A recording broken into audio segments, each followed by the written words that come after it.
আসসালামু আলাইকুম ওয়া রাহমাতুল্লাহি ওয়া বারাকাতুহু। আলহামদুলিল্লাহি রাব্বিল আলামিন ওয়াসসালাতু ওয়াসসালামু আলা রাসূলিহিল কারীম ওয়া আলা আলিহি ওয়া সাহবিহি ওয়া আহলি বাইতি আজমাইন, আম্মা বা'দ। আউযু বিল্লাহি মিনাশ শাইতানির রাজীম। ওয়া লা তাকুলু লিমান ইউকতালু ফি সাবিলিল্লাহি আমওয়াত বাল আহইয়াউম ওয়ালাকিন লা তাশউরুন। সাদাকাল্লাহুল মাওলানাল আযীম। বাংলাদেশ জামাত ইসলামী টাঙ্গাইল জেলা শাখা কর্তৃক আয়োজিত শহীদ পরিবারের সৌভাগ্যবান পরম সম্মানিত সদস্যবৃন্দের সাথে মত বিনিময়, শহীদদের আত্মার মাগফিরাত কামনা এবং প্রিয় দেশের জন্য মহান মাবুদের দরবারে কল্যাণ কামনার উদ্দেশ্যে আয়োজিত আজকের এই সভার সম্মানিত সভাপতি, বাংলাদেশ জামাত ইসলামী টাঙ্গাইল জেলা শাখার আমির আহসান হাবিব মাসুদ, কেন্দ্রীয় নির্বাহী পরিষদের অন্যতম সদস্য জনাব অধ্যক্ষ ইজ্জতুল্লাহ, কেন্দ্রীয় এবং স্থানীয় নেতৃবৃন্দ, ছাত্র সংগঠনের নেতৃবৃন্দ, শহীদ পরিবারের গর্বিত সদস্যবৃন্দ, প্রিয় টাঙ্গাইলবাসী, সাংবাদিক বন্ধুগণ, আল্লাহ তাআলার শুকরিয়া আদায় করছি। আল্লাহ রাব্বুল আলামিন মুক্ত বাতাসে মন খুলে দুটি কথা বলার জন্য আজকে আমাদেরকে পরিবেশ তৈরি করে দিয়েছেন। আলহামদুলিল্লাহ রাব্বিল আলামিন। টানা 17 বছর 6 মাস এই জাতি বন্দিত্বের নিগড়ে বাঁধা ছিল। মুখে ছিল তালা, হাতে ছিল হ্যান্ডকাপ, পায়ে ছিল বেড়ি। এদেশের 18 কোটি মানুষ ছিল মজলুম। এমনকি রাস্তায় যে ভাইটি কিংবা যে বোনটি ভিক্ষা করতেন তিনিও ছিলেন মজলুম। কারণ ভিক্ষুকদেরকে চাঁদা দিতে হতো ওই সমস্ত গুন্ডাদের কাছে। চাঁদা না দিয়ে তারা ভিক্ষা করতে পারতেন না। সারাদিন ভিক্ষা করে 2, 5, 10 টাকা জমিয়ে যখন নিজের জন্য পরিবারের জন্য খাবার কিনতে যেতেন তখন 30 টাকার পেঁয়াজ তাদেরকে 300 টাকায় কিনতে হতো। এভাবে প্রত্যেকটি মানুষ ছিল জুলুমের শিকার। কোনো ঘরে কোনো শান্তির সামান্য লেশ মাত্র ছিল না।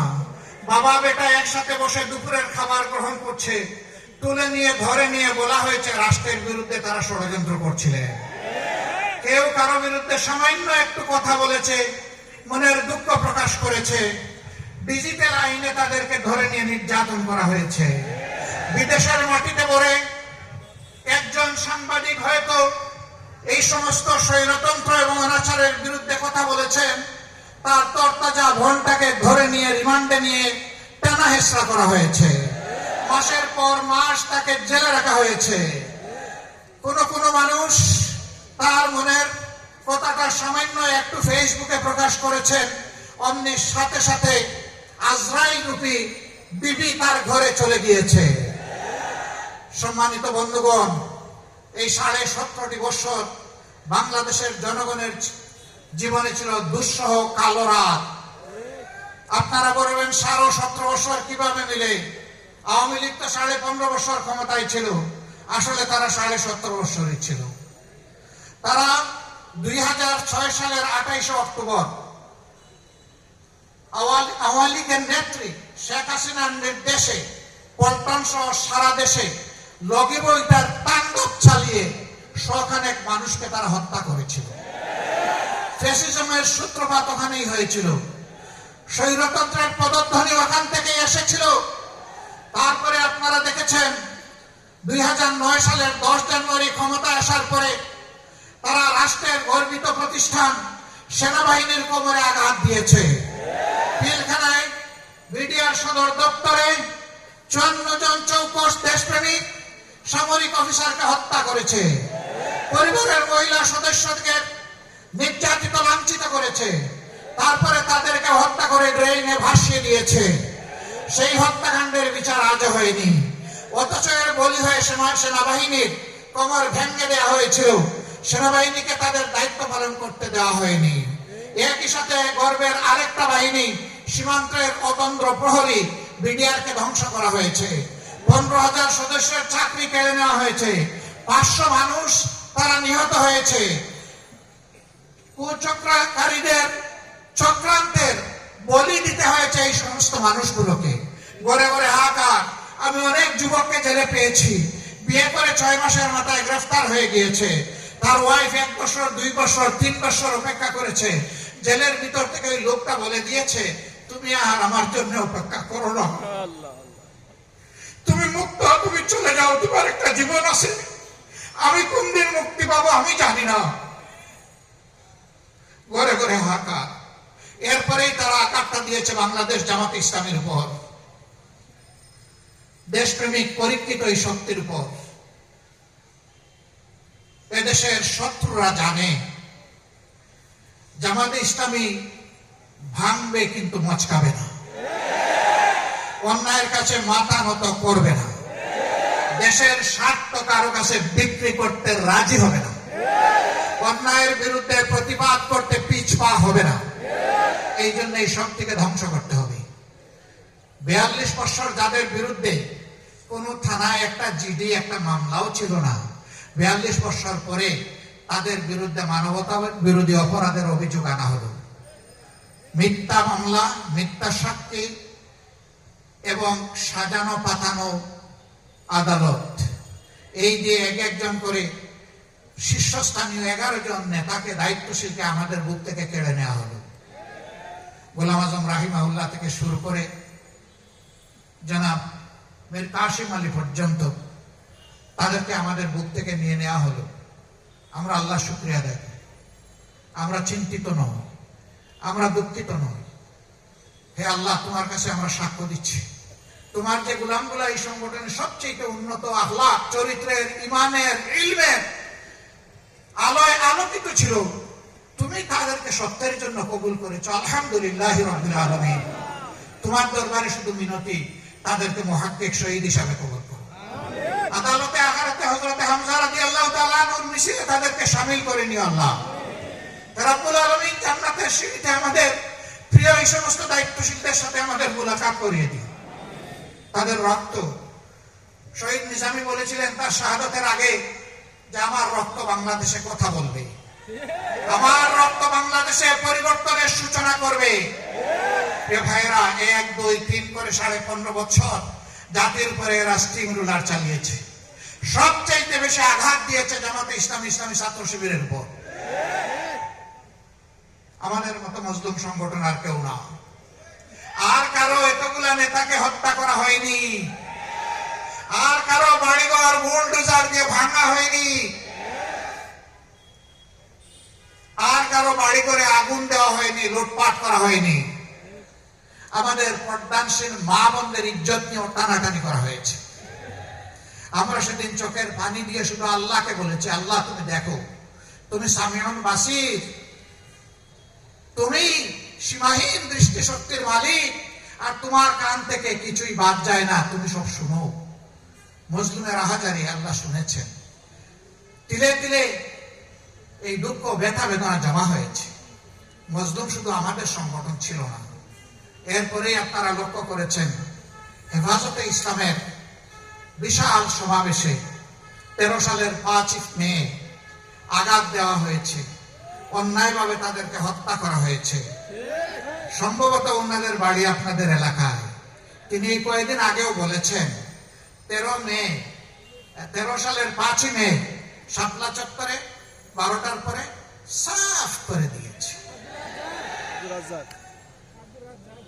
যাদেরকে সাফ করে দেওয়া হয়েছিল তারা আল্লাহর দরবারে চলে গেছে, কিন্তু যারা সাফ করেছিলেন আজকে তারা কোথায়?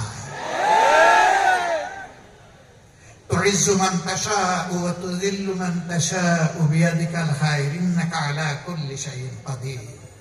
অহংকার মারাত্মক। এটি হচ্ছে আল্লাহ তাআলার চাদর।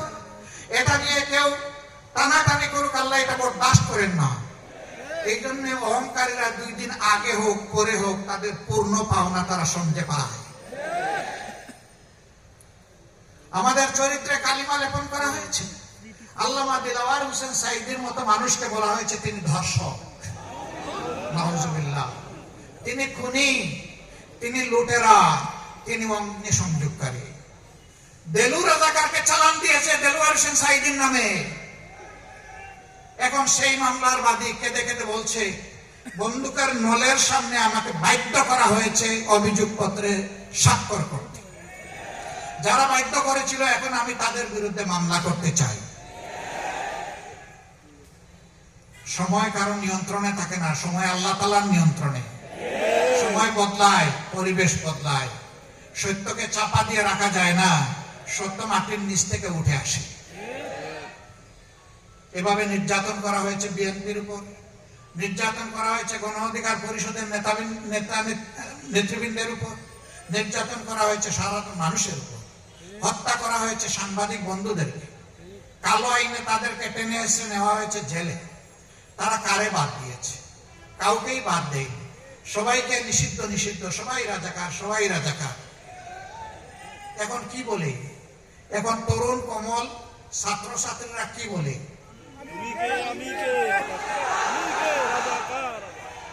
শেখ হাসিনাকে ধন্যবাদ, শেখ হাসিনাকে ধন্যবাদ। তিনি যেটাকে কালিমা হিসাবে জাতির কপালে লিপে দিতে চেয়েছিলেন, জাতি এখন তার দিকে সেইটাকে ফিরিয়ে দিয়েছে। এমন রাজনীতি করলেন, বললেন যে উন্নয়নের রাজপথে দেশকে উঠায় দিয়েছেন, বললেন যে বাংলাদেশ হচ্ছে সারা বিশ্বে উন্নয়নের রোল মডেল। এমন মডেল বানালেন আর এমন রাজপথ তৈরি করলেন, গাড়িটা রাজপথ দিয়ে চালাই আপনি যেতে পারবেন না। এমন রাজনীতি করলেন আপনাকে দেশ ছেড়ে চলে যেতে হবে। 850 বছর আগে লক্ষণ সেন গিয়েছিল আর আপনি গেলেন তারপরে। কি রাজনীতি করলেন আপনি এবং আপনার সাঙ্গপাঙ্গরা? এখন আপনাদের মধুর হাড়ির সন্ধান পাওয়া যাচ্ছে।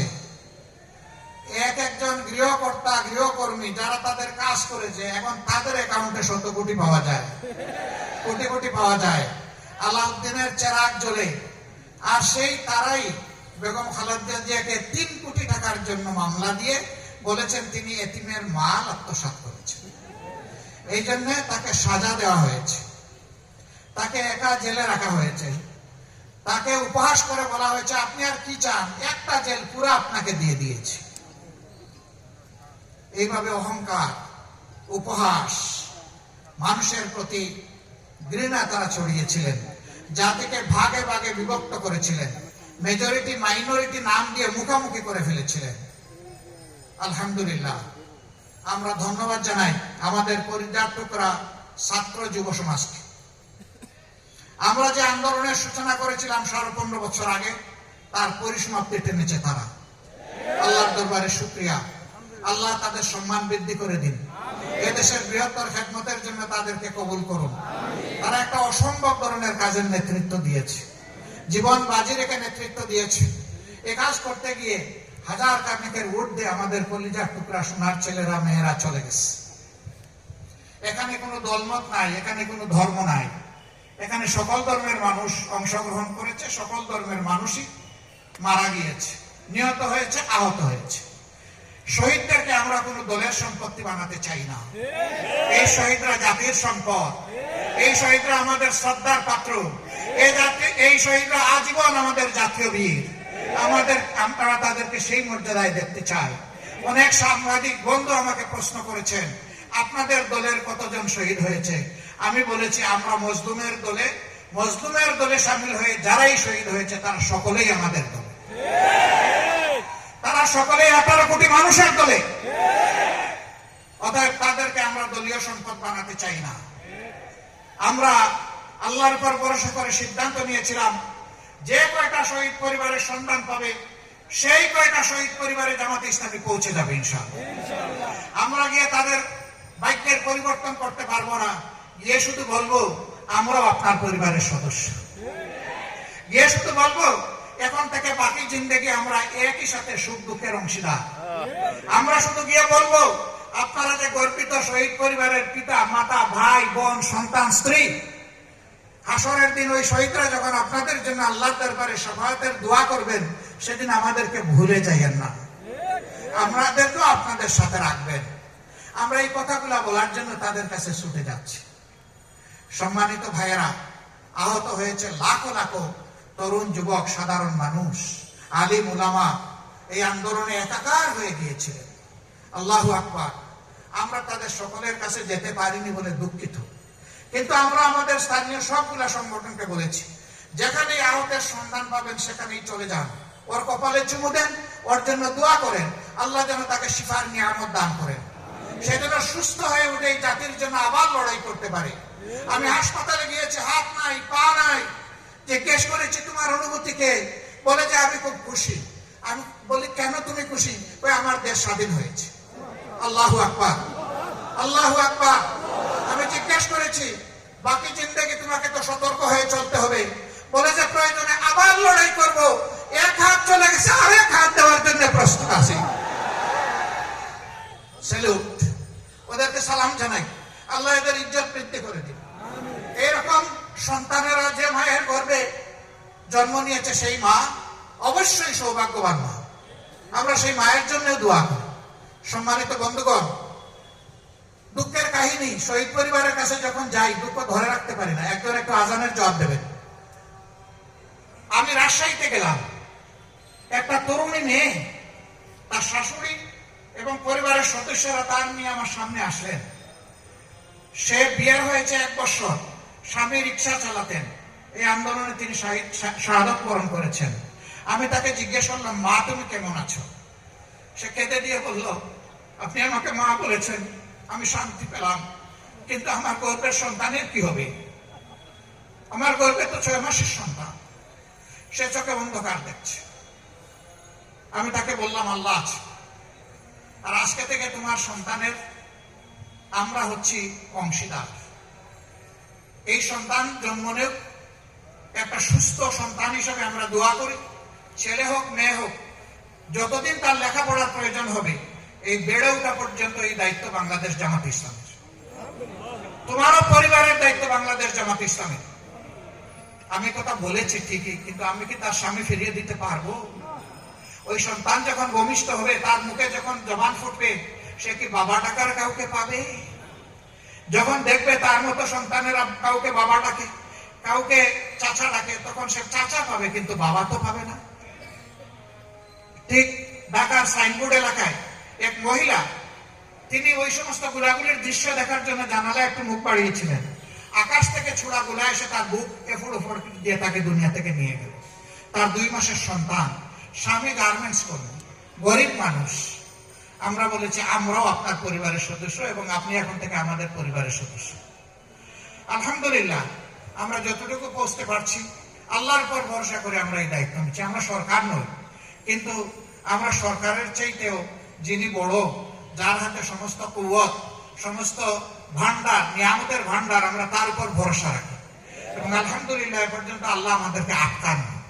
আমরা বিশ্বাস করি আল্লাহ তাআলা এই নেক কাজে আমাদেরকে আটকাবেন না। আমরা শরীফ পরিবারের প্রতি আবারও গভীর শ্রদ্ধা নিবেদন করে বলতে চাই, আমাদেরকে মেহেরবানি করে আপনাদের পরিবারের সদস্য হিসাবে কবুল করুন।